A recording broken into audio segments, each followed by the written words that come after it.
Hi friends, welcome to Vasantha's kitchen. ఈ వీడియోలో మనం కజ్జికాయలు ఎలా చేయాలో చూద్దాము. కజ్జికాయలు అనేవి ఎన్నో రకాలుగా చేసుకుంటారు. ఇక్కడ మనం బెల్లం ఇంకా పుట్నాలు కొబ్బరితో చేసుకుంటున్నామండి. ఇవి చేసుకోవడం చాలా ఈజీ, టేస్ట్ కూడా ఎంతో బాగుంటుంది. సో ఇంకెందుకు ఆలస్యం, ఇప్పుడు కజ్జికాయలు ఎలా చేయాలో చూద్దాం. ముందుగా మిక్సింగ్ బౌల్ తీసుకొని 1 కప్పు వరకు గోధుమ పిండిని తీసుకుంటున్నాము. మైదా పిండితో అయినా చేసుకుంటారండి, కానీ గోధుమ పిండితో చేసుకుంటే హెల్త్కి కూడా మంచిది. ఇంకా 1/2 టీ స్పూన్ ఉప్పుని యాడ్ చేసి ఒకసారి స్పూన్తో మిక్స్ చేయాలి. ఆ తర్వాత ఇందులోకి 2 టీ స్పూన్స్ వరకు వేడి నూనెని యాడ్ చేయాలండి.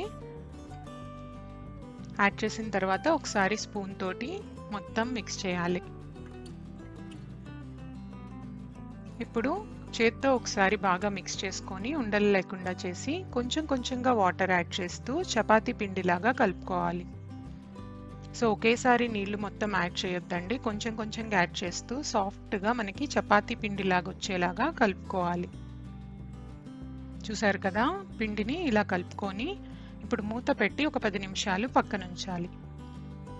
ఇప్పుడు స్టఫింగ్ ఎలా ప్రిపేర్ చేసుకోవాలో చూద్దాము. ముందుగా మిక్సీ జార్ తీసుకొని 1/2 కప్పు వరకు పుట్నాలండి వేయించిన పచ్చిశనగపప్పు తీసుకొని మెత్తగా గ్రైండ్ చేసుకోవాలి. ఇప్పుడు ఇందులోకి 1/2 కప్పు వరకు తురిమిన బెల్లాన్ని యాడ్ చేయాలండి. మీరు తీపి ఎక్కువ కావాలనుకుంటే కొంచెం బెల్లం క్వాంటిటీ అనేది పెంచుకోవచ్చు. ఒకసారి మిక్స్ చేసి ఇప్పుడు ఈ రెండింటిని కూడా మెత్తగా గ్రైండ్ చేసుకోవాలి. ఇప్పుడు ఒక మిక్సింగ్ బౌల్లోకి ఈ పౌడర్ని యాడ్ చేసుకోవాలి. ఆ తర్వాత మనం వేయించి పెట్టుకున్న 1/2 కప్పు వరకు నువ్వుల్ని యాడ్ చేసుకోవాలండి. ఈ నువ్వుల్ని కూడా మెత్తగా పొడిలాగా గ్రైండ్ చేసుకోవాలి. ఇప్పుడు ఈ నువ్వుల పొడిని కూడా మిక్సింగ్ బౌల్లోకి యాడ్ చేసుకోవాలి. ఇంకా 1/2 కప్పు వరకు ఎండు కొబ్బరి తురుము యాడ్ చేసుకోవాలి. ఆ తర్వాత 1/2 టీ స్పూన్ యాలకుల పొడి, ఇంకా 2 టీ స్పూన్స్ వరకు నెయ్యిని యాడ్ చేసుకోవాలి. ఇప్పుడు ఈ మొత్తం కలిసేలాగా ఒకసారి మిక్స్ చేసుకొని పక్కన ఉంచుకోవాలి.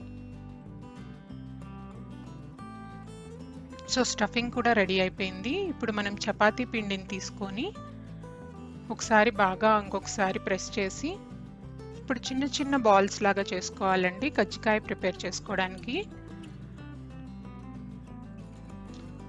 సో ఇప్పుడు కొంచెం పొడిపిండిని వేసి చపాతీలాగా పల్చగా చేసుకోవాలి. చిన్న చిన్న చపాతీలండి.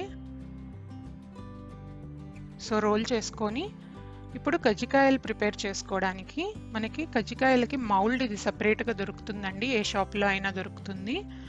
ఇప్పుడు ఈ రోల్ చేసి పెట్టుకున్న చపాతీని ఇలా యాడ్ చేసి స్టఫ్ని యాడ్ చేయాలి. మనం స్టఫ్ మిక్స్ చేసుకొని పక్కన ఉంచుకున్నాం కదా, ఆ స్టఫ్ని 1 టేబుల్ స్పూన్ వరకు యాడ్ చేసుకొని ఇప్పుడు అంచులకి కొంచెం తడి చేసుకోవాలండి.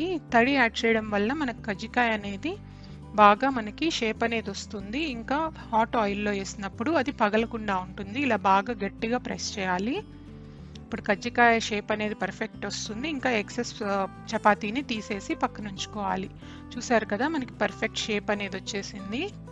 సో అలాగే మిగతా కజ్జికాయల్ని కూడా ప్రిపేర్ చేసుకోవాలి. ఎడ్జెస్ కొంచెం పొడవుగా వచ్చినాయండి, అవి కట్ చేస్తే మనకి కజ్జికాయ షేప్ అనేది పర్ఫెక్ట్ వస్తుంది.